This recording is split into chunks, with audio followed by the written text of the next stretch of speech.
আসসালামু আলাইকুম, সবাই কেমন আছেন? আশা করি ভালো আছেন। আমিও ভালো আছি। নার্সিং কলেজে আমার একটি ওরিয়েন্টেশন ট্রেনিং শুরু হয়, তো সেই সুবাদে তাদের ফুড ফেয়ার অনুষ্ঠানটা দেখার সুযোগ হয় আমার সামনে থেকে।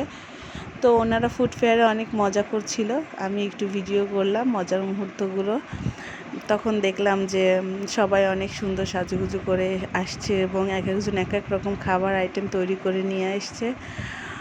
তাই আমাদের প্রিন্সিপাল ম্যাডাম বলল নার্সিং কলেজের যে তোমরাও যেয়ে দেখো, ওখানে অনেক গেলে ভালো লাগবে। আমরাও গিয়ে দেখলাম যে কীরকম কী করছে সবাই।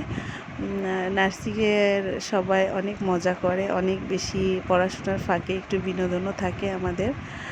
তো সেই সুবাদেই দেখার সুযোগ পেলাম ট্রেনিংয়ে যে ওখানের অনুষ্ঠানটা দেখতে ভালোই লাগছিল। সবাই এক একজন এক এক কালারের শাড়ি পরে আসছে, একটা গ্রুপ ওয়াইজ তারা শাড়ি পরে আসছে। ধন্যবাদ।